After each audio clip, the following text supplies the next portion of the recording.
Yo, what's up sa inyo mga Pakupaps? Magandang umaga, magandang tanghali, magandang gabi sa inyo lahat sa mga makakapanood na to. Nung nagpaparamdam ng inyong the one and only Kuya Bonnie the Vlogger. At syempre, for tonight's video mga Pakupaps, presented ng Flip Top Battle League. Bagong event na nilaunch ni Enigma. Ito yung tinatawag na Right of Way.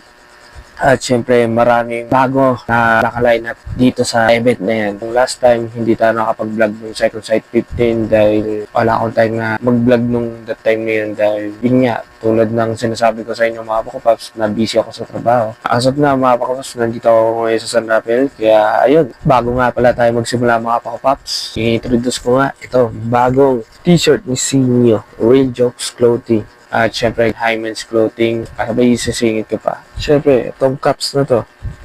Yan. Itong Stand Proud from RRJ na nabili ko sa Starman San Jose Del Monte. Ayun. Huwag na pababahin ng video na to. I-intro na ako. Oh, bitch, I'm a ghost.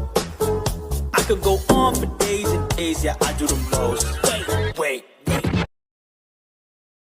So yun mga Pakupaps, una sa lahat, kamusta sa inyo? Sana okay lang kayo. Bago ko simulan ang vlog natin ngayon mga Pakupaps, ayun, shoutout sa mga nakasama ko sa Villa Kay. Ayun, merong bagong pakulo si Enigma na bagong tournament. Kung merong isa buhay, meron ding tinatawag si Enigma na Langit Lupa Tournament 2026. Dito, kada isang liga, isang MC ang nakasalang. Iba yung isa buhay, iba din yung Langit Lupa Tournament. Congrats yung mga nanalo nung Second Sight 15 at syempre nung Grade Assault 17. Anyway, 8 MC na lang natitira para sa Langit Lupa 2026 at 8 na lang din ang natitira para sa Isa Buhay 2026. Wala naman naka-line up dito na Isa Buhay. Baka sa susunod pang event. Hindi ko alam kung ano yung susunod na event na ilalunch ni Enigma. Hindi ko alam kung Gubat or zoning. Hindi ko alam.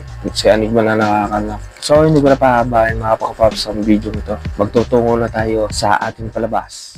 So yun mga Pakupaps, magsisimula na ang palabas para sa bagong event na tinatawag na Right of Way Prediction Winning Suits. Magsisimula muna tayo mga Pakupaps sa day 1 ng Right of Way. Let's do this mga Pakupaps. After na to mga Pakupaps, ipapakita ko rin sa screen yung mga napili kong MC na sana manalo. Check naman dito sa mga napili ko na to, may tatama dito. Pero yung iba din na sasablay. So simula na tayo mga Pakupaps para sa day 1 ng Right of Way. So, una na dito, Wang Hu versus Choi Fox. Para sa akin, dito sa laban na to, ang pipiliin ko dito ay si Choi Fox. Ngayon ko narinig lang ito si Wang Hu. Si Choi Fox kasi parang meron na akong capture sa mga ilang na naging laban niya sa motos. Wala na paligo-ligo. Choi Fox ako dito. Pangalawa naman, para sa day 1 ng Right of Way, Uno Mas versus YB. Para sa laban na to, mas aggressive lang dito sa Uno Mas. Si YB, kukulahan ako sa kanya. Tapos nung last battle niya is talo pa siya. So, pipiliin ko dito si Uno Mas.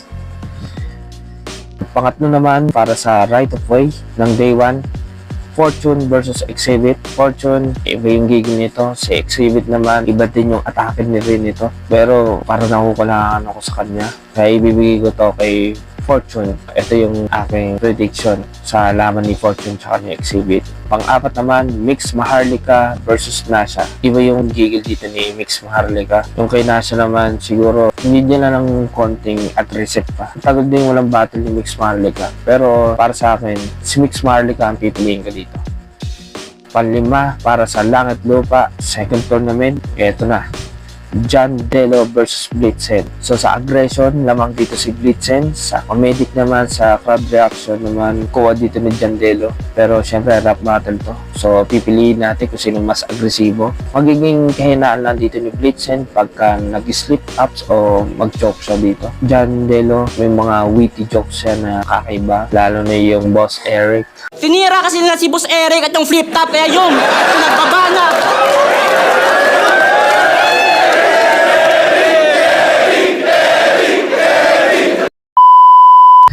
Para sa akin, kung madadala ng maayos ito ni Blitzen, sa ngayon, Blitzen ako dito para sa semis.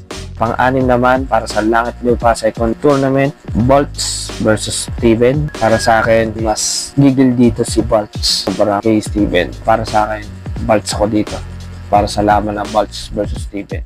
So, balik na tayo mga Papaps sa non-tournament ng day 1 ng Right of Way. Real versus JP. So, pinili ko dito si Real. Hindi na ako nag-expect na mananalo pa si JP. Kaya ibibigay ko ito kay Real. Wala nang paligay-ligay pa. Real ako dito.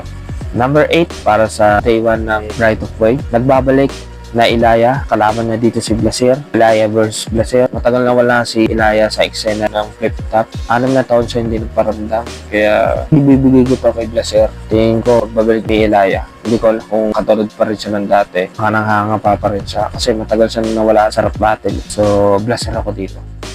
Para sa huling event ng day 1 ng Right of Way, Mastafit versus JD. Siguro kung ako papipiliin, ma-approach na lang ng tao ng konting-konti lang. Pipiliin ko dito si Mastafit. So yun. Ayun pala mga pakapaps ang day 1 ng Right of Way. Ito naman ang day 2 para sa Right of Way. So unahin na natin dito mga pakapaps si TUS versus MJC. Parehas naman magaling to. Siguro magkakatalon lang talaga sa pantay lang sila 2,000. Pero tingin ko para sa laban ng TUS versus MJC, pipiliin ko dito si TUS. Yun lang. Hindi ko alam. Siguro kung hindi niya lang kahawig sa Happy Print dapat MJC ako dito. Ala na, na-share ko lang. Pero ayan, para sa akin, TUS. Number 2, para sa day 2 ng Right of Way, Treb versus Sig. So, ang hirap mamili dito sa dalawang MC nito. Pareho silang aggression, pareho silang yung mga madidiin na linya. Siguro magkakatalo lang talaga kung sino yung isa sa kanila madadapa. Ang hirap. Dito ako medyo nahirapan na may nagulgulan pa ako dito. 5 minuto ko pinag-isipan ko sino yung pipiliin ko sa dalawa na to. Tingin ko dikit lang pero ibibigay ko ng konti para kay Treb.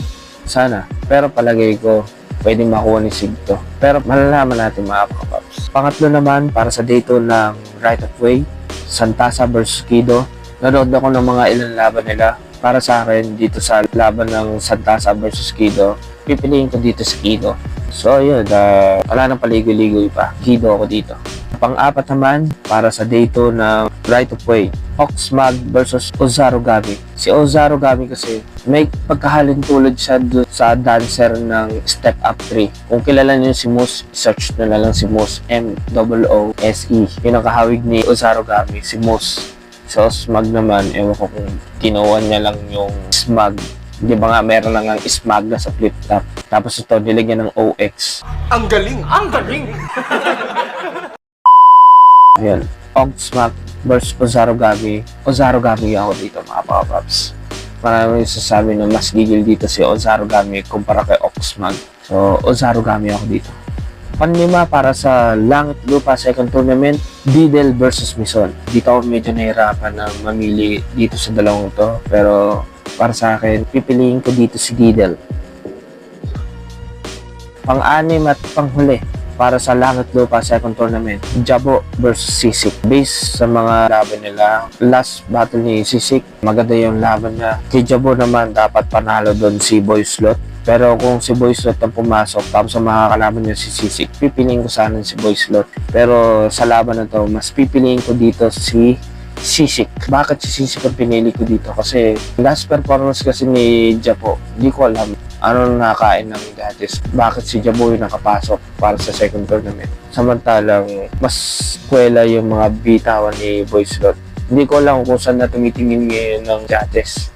Kung sa aggression ba ng bitawan, okay naman si Jabo. Ang ngayon ko sa mga tao ngayon, need talaga ng approachable. So, feeling ko hindi approach si Jabo ng mga audience. Siguro, bumabase na lang talaga sa sulat. At sa laban ng Jabo versus Sisik, pipiliin ko dito si Sisik. Pampito, non-tournament battle para sa day 2 ng Right of Way, Yagi versus Deadline. Pareho itong matagal na hindi bumatel. Ayaw ko na pahabain.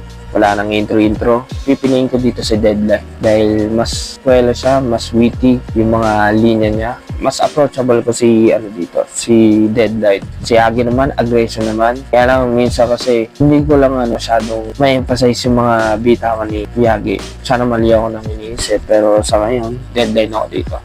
Pangwalo, na dapat sana makakasanong Zoning 21 pero na-postpone dahil may mga personal problems. Sana makasana dito sa Right of Way. K-Trio versus Secreto. Ito pareho din tong magaling na dalawang MC na to. Chuck labasan to ng talino. Kaya abangan nyo rin niya mga pakapaps. Pero pipiliin ko dito sa K-Trio versus Secreto. Masakit lang para sa akin. Siguro kung i-rate ko siya sa 1 to 5, siguro 4 tsaka 4.5 para sa akin. Secreto ko dito. At syempre, para sa huling battle, pinakapanapos para sa day 2 ng Right of Way, walang kamatayang Insight na makakalaban niya dito si Article Clifted. So, si Insight, alam naman natin mga pakapaps na lamang na siya sa experience. Si Article Clifted, tsak na marami pa mararating itong taong to. Marami mo siya makakalaban na medyo agresibo pa sa kanya. Pero this time, hindi ako magpapaligo-ligo pa. Ibibigay ko to kay Insight. So, yun. At yun ang day 2 ng Right of Way.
So, ayan. Flip Top Battle League presents Right of Way na gaganapin sa May 23, 24, 2026 sa Match Point Sports Bar Event, Shaw Boulevard, Mandaluyong City. Good luck sa mga MC na nakasalang dito. At syempre, ayun, bago tayo matapos mga pakapaps, so sinashoutout ko nga ulit, Rediox Clothing. At syempre, itong Stand Proud from RRJ na nabili ko sa San Jose del Monte. At syempre, Hyman's Clothing. Thank you sa 300 subscribers na ibinigay nyo sa mga pakapaps. thank you so much. Hindi man tayo makakapag-celebrate ng 300 subscribers, pero I hope makapagbigay ako ng mga ganitong klase ng content. Sinashoutout ko nga pala ang ilang mga nakasama ko sa Villa K. Ngayon kung nagustuhan nyo mga Pakapaps sa video nito, huwag nyo kalimutan na i-like, huwag nyo kalimutan na i-share, at syempre kung gusto nyo magpa-shoutout o mag-comment, pwede kayong mag-comment, comment down below sa ating comment section box. At syempre huwag nyo kalimutan na i-subscribe ang video nito. At syempre, huwag nyo kalimutan na i-hit na notification bell para maging update kayo sa susunod na vlog ko. Pero update ko kayo mga Pakapaps. Yan ang titiyakin ko sa inyo mga Pakapaps. Mayroon mang mag-edit pero para sa inyo mga Pakapaps, dahil naka 300 subscribers na tayo, tsatsagay ko ito mga Pakapaps. So yun, by the way, I'm the one and only, ang inyong lingkod, Kuya Bonnie the Vlogger. At syempre, shoutout sa inyo lahat. Ayun, kailangan ko na magpahinga na naman. Shoutout dito sa damit na to. Ray Jokes, High Minds, syempre RRJ Claps. Rest in peace ni Nanay Ladia. Syempre, ganun talaga ang buhay. Panapanahon lang yan. Hindi naman habang buhay ay habang buhay tayo na mabubuhay. Dadating tayo sa punto ng mga Pakapaps na hantong din tayo sa ganung sitwasyon. Payang nga sa inyo, galing kay Kuya Bonnie, be positive and be good. So, peace out and God bless inyo lahat. Bye-bye. Yeah.